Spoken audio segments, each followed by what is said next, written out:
So listen, I had an epiphany the other day, and even as much as I know, I still keep learning. Even as deep as I am in the game, there are new things that I learn when it comes to my process, how I make music and things of that nature. So what I learned was something with chords. I learned something with chords, and it's gonna sound and seem very basic, but I have to paint a picture for you to show you how I came to this epiphany. And I think this is gonna help a lot of you. Because even though my tutorial run is slowed down, I haven't done a tutorial in quite a while. One of the things that I was saying to myself, like when I get back to doing them, or if I ever get back, I'm probably not going to do no more. I don't know. But if I ever get back to doing them, it would be to not just teach you the lesson, but show you exactly how to instill the lesson. And that's what this is about. So before I get into painting the picture, please put a like on the vid. So this is where we start. 2023, I am knocking tutorials out all the time. I'm doing a bunch of tutorials. I'm building a YouTube channel. I'm looking at everything long term and everything. Some things happen. Which I'm not really going to disclose, but I can no longer really use a computer like that. I can no longer really use a computer, and a computer is the primary place that I make beats. Now, recently I bought a RAW Ally, but we talking 2024-ish. When you seen I did like the FL Studio mobile tutorial and a bunch of other mobile tutorials that kind of got overlooked to some degree, which is why I don't do the tutorials, keeping it honest with you, because the demand is not there for mobile related tutorials. It's just not there. But as far as production, I looked at this as a challenge. There are people who actually do whole full-fledged production off of their phones, off of their iPads. Madlib actually uses the iPad to do his production. And this is somebody who is producing for, big names. And the thing is, I understand that the tools really don't matter as long as you could get the best quality out of them. That's something that a lot of even industry producers don't understand. And I expect that ignorance to continue to carry on. I'm not going to get too deep into that. So I wanted to max out what I could do on the phone with the producing. That was a new challenge. And before I get to everything else, the reason I mention a ROG Ally is because you can run Windows on a ROG Ally. It's like a Nintendo Switch. You can have Windows fully handheld. Kanye used it. A few other people used it before Kanye was seen using it. So that's what I ended up getting so that I could have computer access and get into FL Studio and all that handheld without being on a computer. Now, I bought a MIDI controller for, the phone and everything while I was making music. And it was the Chord Nano 2 or something like that. And it's cool, but I don't use it often.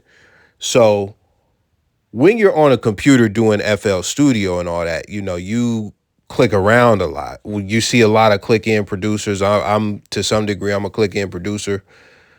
But this is where we get to the picture as far as, the picture begins to get more clear as far as the picture I'm painting. So I can make trap with my eyes closed. I can make dark trap beats with my eyes closed. I can make R&B with my eyes closed, but the methods that I make R&B with are different than the methods that I make trap with. Trap is very quantized and trap is very linear. So I could just put in the chords, I could put in notes.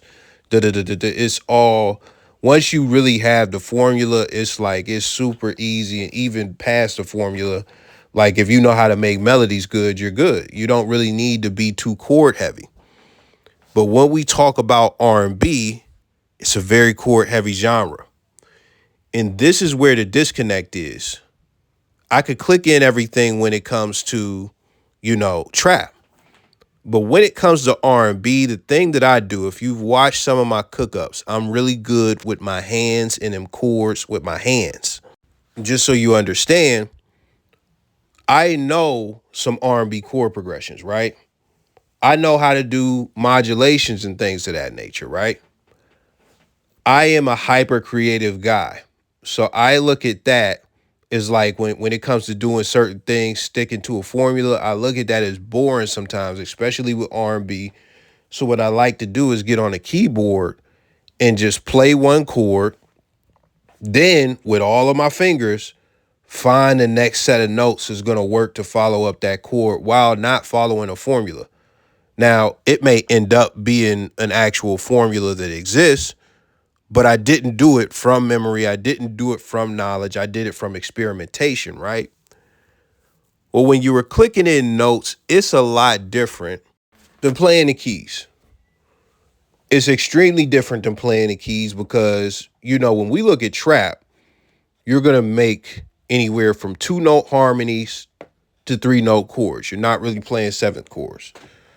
When it comes to R&B, you're doing all types of inversions. You're doing, 5-chord voicings, probably even more. You're stacking a bunch of notes and you got to know where you're going, or you got to at least be able to feel where you're going. And me using my hands makes it a lot easier. So I painted that picture to say, even with the knowledge that I have as far as some R&B chord progressions, it was much, much, much more difficult for me to get the sound that I want when I'm not following formulas by clicking in notes and just trying to figure out what to click in, because you can only click in one note at a time.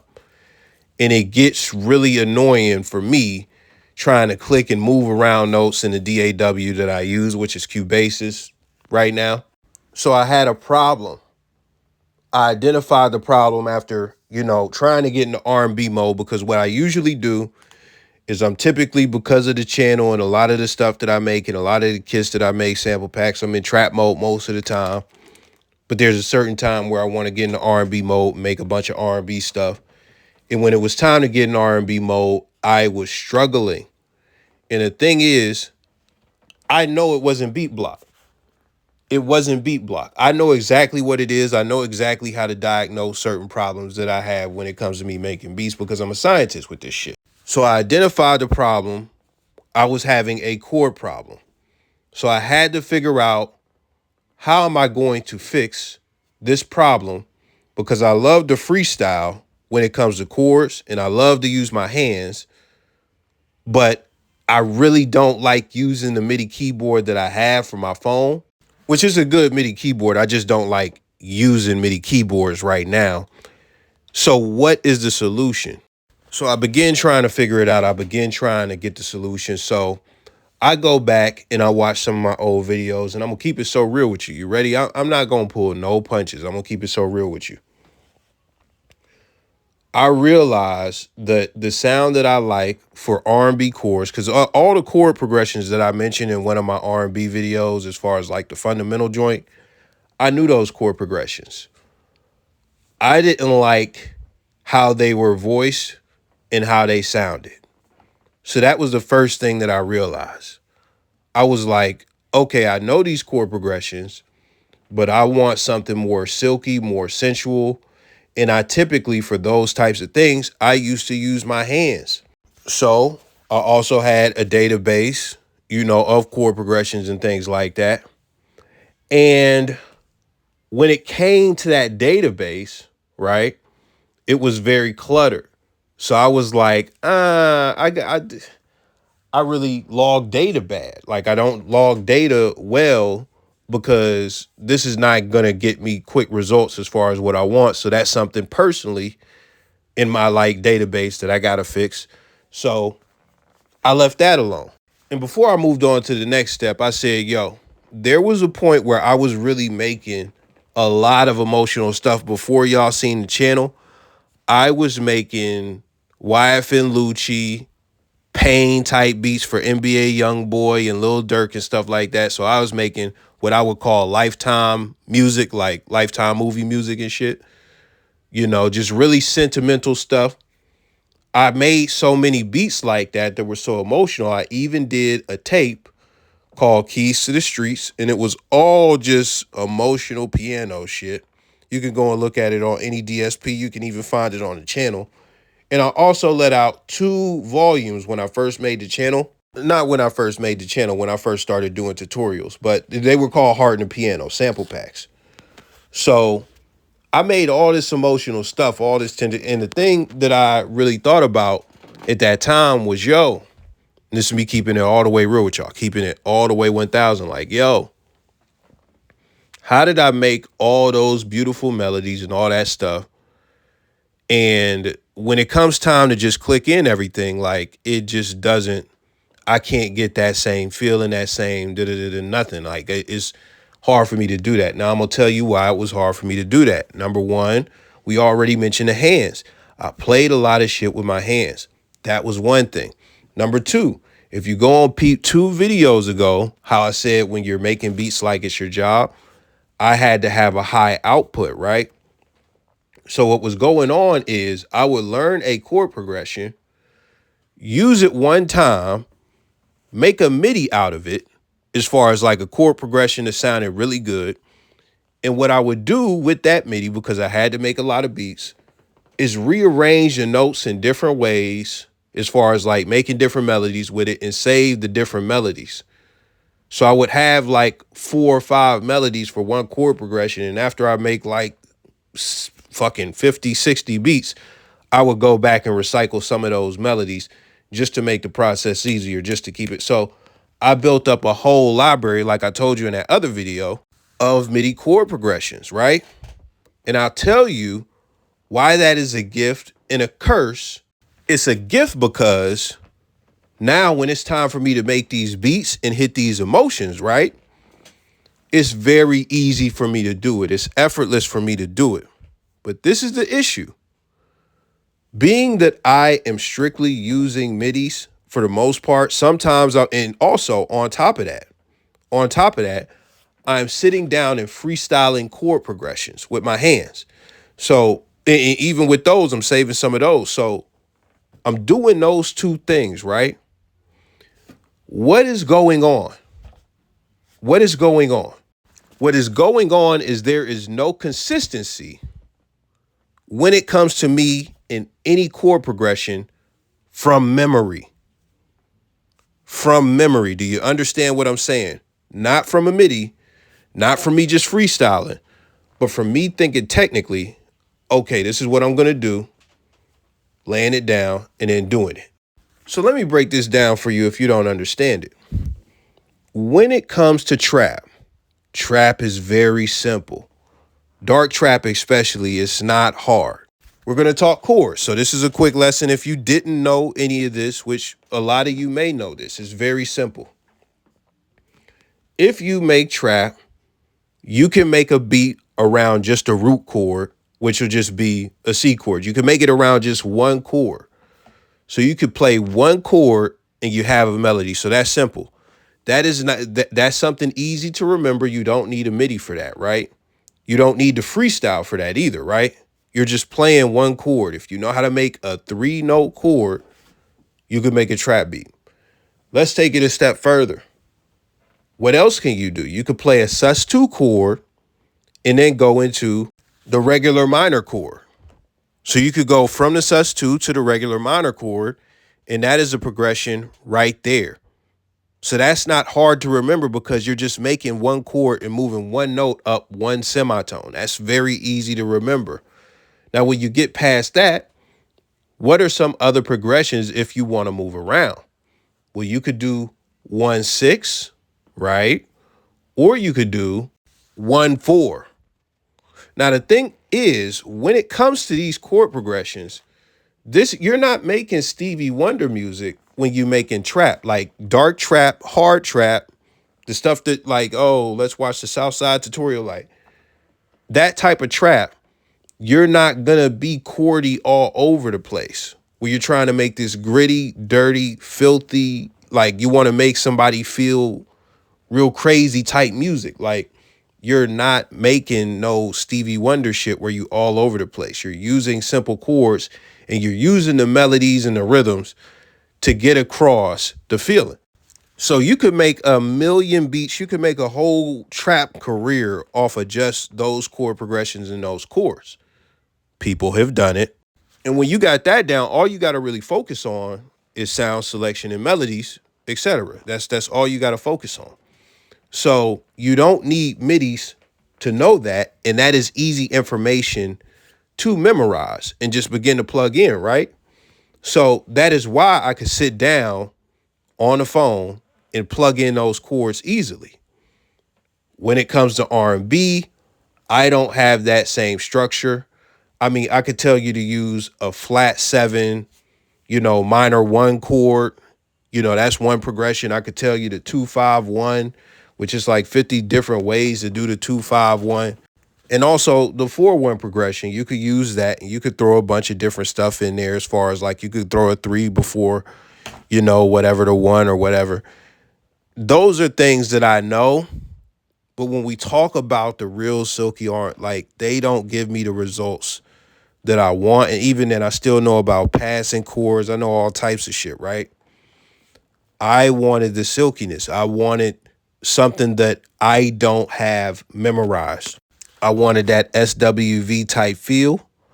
And we just got to be honest. I've explained it. Even though I know a lot, I felt like there was a deficit in me getting the results that I wanted from the chorus. So the reason that happened is because there is no repetition in what I am doing.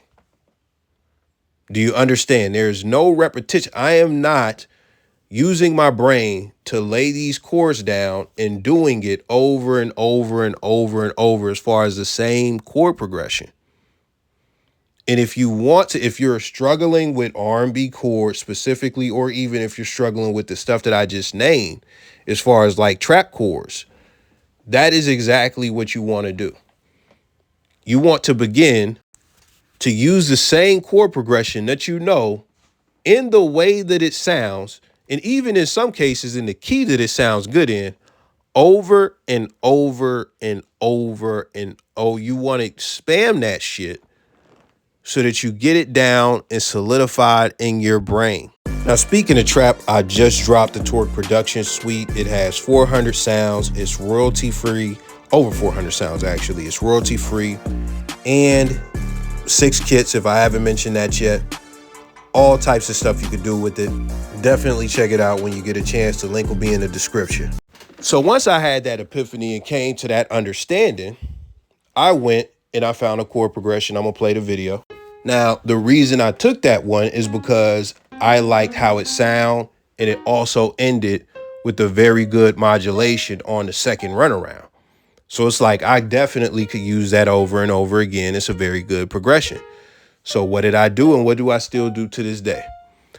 I used it 3 times in a row on 3 different beats immediately after. And guess what I did the next day? I made another beat with it.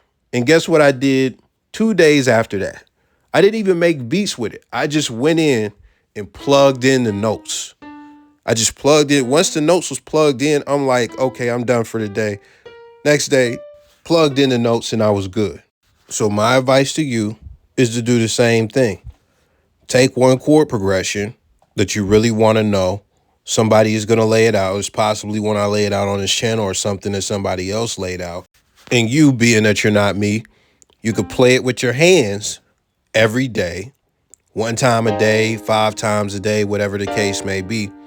But also, just take some moments and plug it in with the mouse as well. Or you could do one or the other. And just keep doing that day by day by day by day until you feel like it's instilled, and make a few beats with the chord progression. But just make sure you're laying down that same chord progression every day. After something like 7 days, 20 days, whatever the case may be, you can stop. You can pick up another chord progression, do the same thing. And those will be a part of your arsenal. And just make sure you always come back to them. Use them so you can keep them fresh.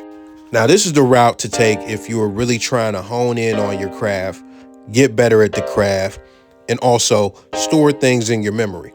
But what if you were in a situation where you were in high demand, people expect something like 10 beats from you a week at least, and you gotta keep pumping out that fire consistently, and you're worried about burning out? Well, I got the perfect video for you. It's about making beats like it's your job. Click somewhere on the screen. And that's a whole different set of rules and methods that I go over that'll help you. It's a whole mindset shift. So check it out. I'll see y'all another day. Somehow, some way, I'm out.